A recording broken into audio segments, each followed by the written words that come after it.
সোনা বন্ধুরে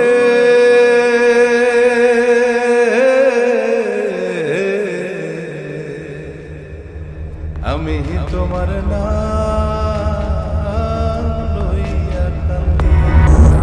ফেসবুকে স্ট্যাটাস দিয়ে আত্মহত্যার চেষ্টা করে হাসপাতালে মৃত্যুর সঙ্গে পাঞ্জা লড়ছেন সাবেক সংসদ সদস্য শিবলি সাদিকের স্ত্রী খাদিজা মল্লিক শিমু ওরফে শেমলা।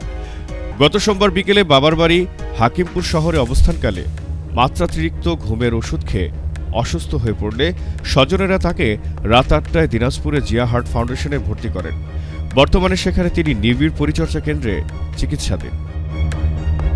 শিবলি সাদিক দিনাজপুর ৬, বিরামপুর, নবাবগঞ্জ, ঘোড়াঘাট, হাকিমপুর আসনের সাবেক সংসদ সদস্য ও জেলা আওয়ামী লীগের সদস্য ছিলেন। দিনাজপুরের পর্যটন কেন্দ্র স্বপ্নপুরীর স্বত্বাধিকারী দেলোয়ার হোসেনের ভাতিজা। জুলাই অভ্যুত্থান পরবর্তী সময় থেকে আত্মগোপনে রয়েছেন শিবলি সাদিক।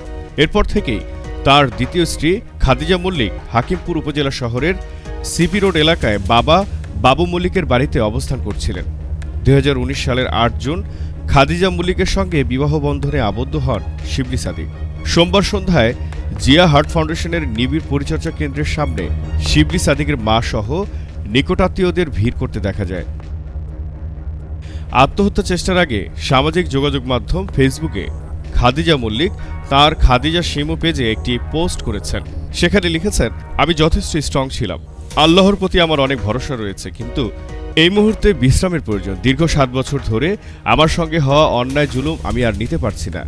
এই জীবন এভাবে চলতে পারে না। বিয়ের ২-৩ মাস পর থেকে এসব সহ্য করতে করতে আমি আজ ক্লান্ত। আমি শান্তিতে ঘুমাতে চাই।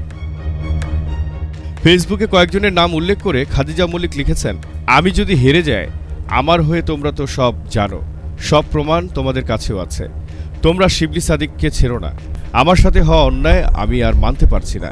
কেউ যদি আমাকে ভালো না বাসে, আমি সেই ধরনের মেয়েই না যে তার কাছে ভালোবাসা ভিক্ষে চাইব। কিন্তু আমার ৭ বছরের এফোর্টকে ওই শিবলি বলে আমি মন থেকে করিনি, বা যা করেছি এটা আমার দায়িত্ব। মেয়ের জন্য দোয়া করে শিবলি সাদিকের স্ত্রী আরও লিখেছেন, স্নেহা, তোমার জন্য আমার দোয়া মা, তুমি ভালো থেকো। তুমি আমার জন্য যথেষ্ট লড়েছ, আমি তোমার কাছে কৃতজ্ঞ। আম্মু আব্বু, তোমরা আমাকে মাফ করে দিও, আমি তোমাদের অনেক ভালোবাসি। আমার এই মৃত্যুর জন্য শিবলি সাদিক ও তার রক্ষিতা শামীম দায়ী। আমার এই সিদ্ধান্ত একদম ভুল আমি জানি, বাট ওনাদের অনেক টাকা আছে, এসব ধামাচাপা পড়ে যাবে। সোনা বন্ধুরে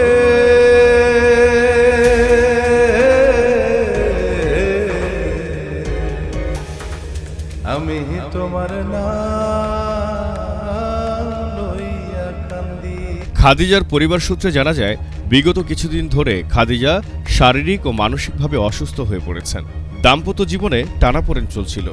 চিকিৎসকদের পরামর্শ অনুযায়ী রাতে নিয়মিত ঘুমের ওষুধ সেবন করতেন, তবে মাত্রাতিরিক্তভাবে ওষুধ পান করে অসুস্থ হয়ে পড়েছেন। খাদিজা মল্লিকের শারীরিক অবস্থার বিষয়ে জিয়া হার্ট ফাউন্ডেশনের কর্তব্যরত চিকিৎসক মুসা আল আশারি বলেন, রাত ৮টায় এখানে ভর্তি করা হয়েছে তাকে।